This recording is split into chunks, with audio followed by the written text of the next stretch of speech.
Assalamualaikum warahmatullahi wabarakatuh. Salam sejahtera buat kita semua. Shalom, Om Swastiastu, salam kebajikan, namo budaya. Salam presisi rekan-rekan. Ya. Yang kami hormati penyidik Pak Kasubdit 2 dari Direktorat Reserse Siber Polda Metro Jaya, beserta penyidik yang kami hormati, serta rekan-rekan jurnalis yang telah hadir sore hari ini di Polda Metro Jaya yang berbahagia. Rekan-rekan, kami izin menyampaikan hasil pengungkapan kasus yang dilakukan oleh Direktorat Reserse Siber Polda Metro Jaya yang setiap saat melakukan patroli siber, melakukan imbauan, edukasi, hingga penegakan hukum terkait kejahatan di ruang digital, rekan-rekan. Ya, rekan-rekan, apa kasus yang diungkap adalah kejahatan pembuatan rekening nasabah sebuah bank dengan menggunakan identitas atau data orang lain tanpa izin dengan bantuan sebuah aplikasi website AI gratis, kecerdasan buatan atau artificial intelligence, sehingga akhirnya setelah dilakukan pendalaman, kasus ini berhasil diungkap. Ya, laporan polisinya ada di tanggal 25 September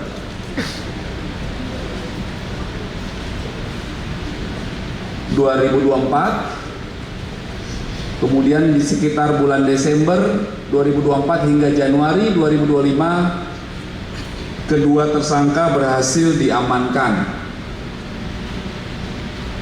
Ya, tersangka yang pertama adalah Saudara PM. Saudara PM ini usianya 33 tahun.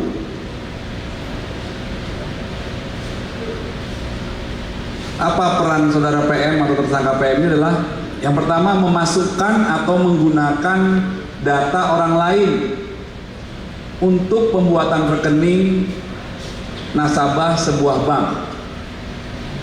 Kemudian tersangka PM melakukan rekayasa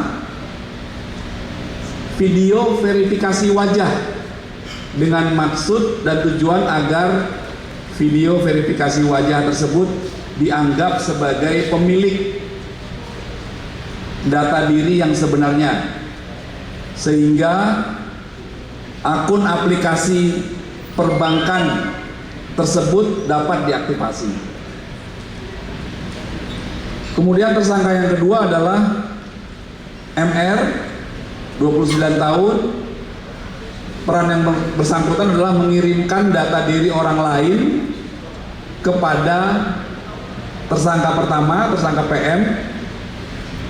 Apa data yang dikirimkan? Nama lengkap, tempat tanggal lahir, jenis kelamin, pekerjaan, alamat, nama ibu kandung, dan data-data tersebut didapatkan secara tanpa izin dari pemilik data.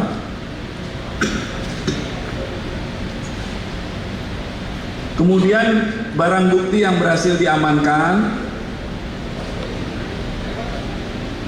dari pelapor, penyidik mengamankan atau mendapatkan laporan hasil investigasi dari sebuah bank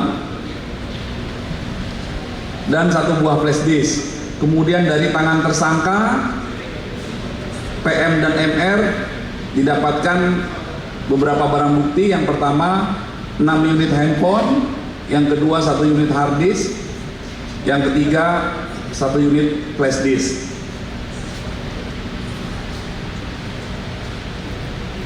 Para tersangka ditangkap Yang pertama, tersangka PM ditangkap tanggal 30 Desember 2024 di Kota Denpasar.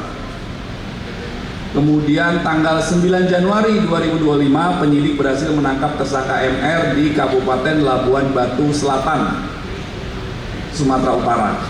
Ya.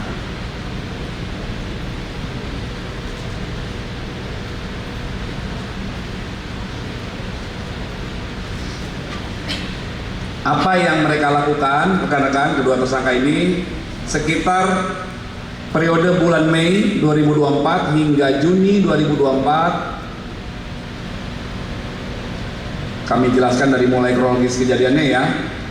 Pelapor selaku karyawan dari sebuah bank yang bertugas dan bertanggung jawab mendeteksi pola anomali transaksi dari proses pengajuan pinjaman, dari pola transaksi yang terindikasi fraud, dan melakukan tindakan preventif dari temuan suspek tersebut yang berada di sebuah bank.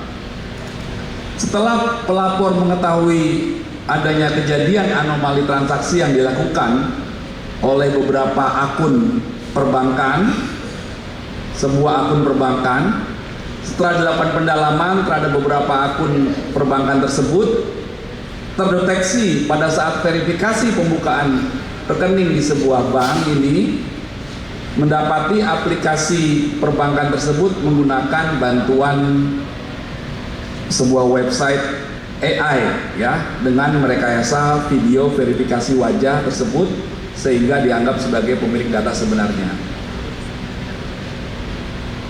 Jadi secara singkat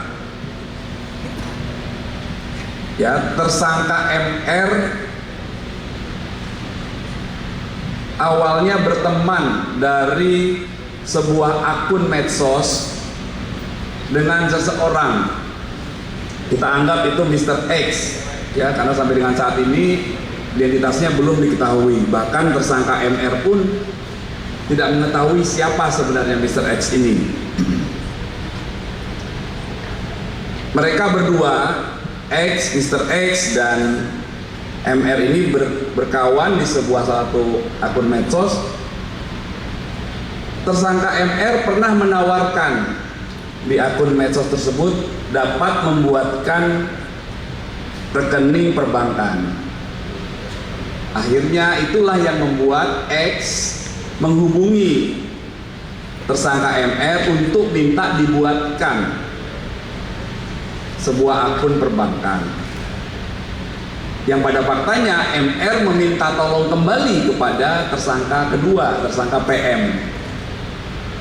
Dalam proses hubungan antara X, MR, dan PM ini, tersangka MR mendapatkan keuntungan 5-10 juta rupiah, kemudian tersangka PM mendapat keuntungan 300-500 ribu rupiah.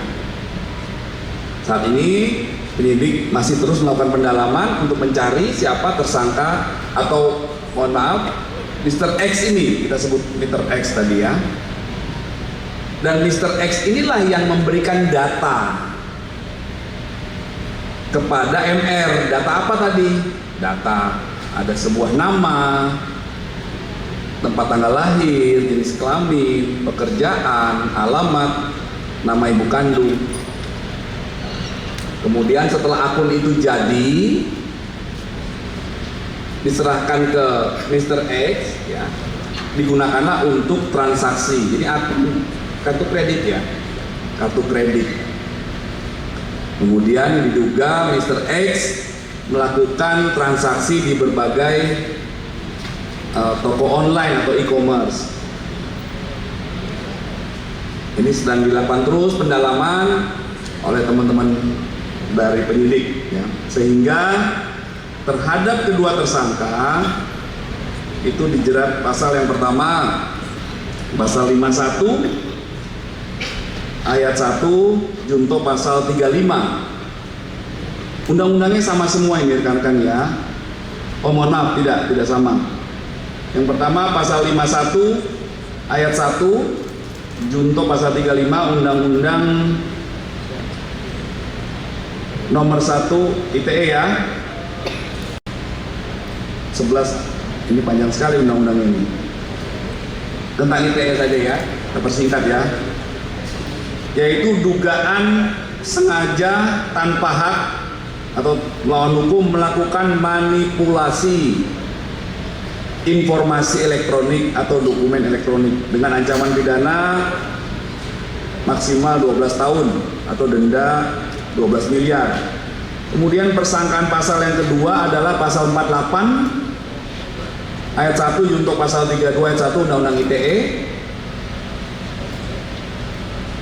tentang tanpa hak atau melawan hukum mengubah informasi elektronik ya, secara singkat mengubah informasi elektronik dan atau dokumen elektronik dengan ancaman paling lama 8 tahun. Kemudian persangkaan yang ketiga adalah pasal 67 junto pasal 65 ayat 1 tentang Undang-Undang Nomor 27 tahun 2022 tentang perlindungan data pribadi, yaitu bahwa sengaja dan melawan hukum memperoleh atau mengumpulkan data pribadi yang bukan miliknya dengan maksud untuk menguntungkan diri sendiri atau orang lain dengan ancaman pidana maksimal 5 tahun. Kemudian persangkaan pasal yang keempat itu pasal 67 ayat 2 junto pasal 65 ayat 2 Undang-Undang Perlindungan Data Pribadi dengan sengaja dan melawan hukum mengungkapkan data pribadi yang bukan miliknya dan diancam maksimal 4 tahun. Dan persangkaan pasal yang kelima adalah pasal 67 ayat 3 junto pasal 65 ayat 3 Undang-Undang Perlindungan Data Pribadi karena diduga dengan sengaja atau melawan hukum menggunakan data pribadi yang bukan miliknya dengan ancaman pidana penjara maksimal 5 tahun. Ya, jadi sudah diatur, ada undang-undang ITE, ada undang-undang perlindungan data pribadi.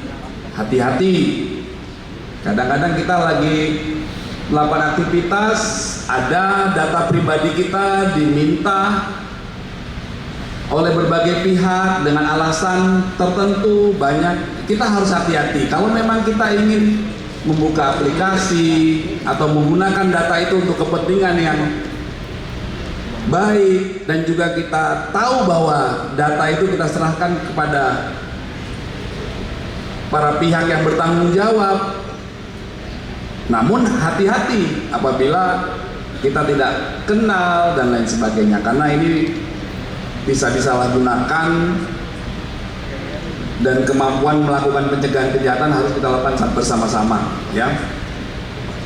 Sehingga komitmen Polda Metro Jaya ya dalam hal ini Direktorat Reserse Siber Polda Metro Jaya untuk menjadi garda terdepan dalam melawan berbagai kejahatan siber dan memastikan penegakan hukum tetap terjaga di ruang digital.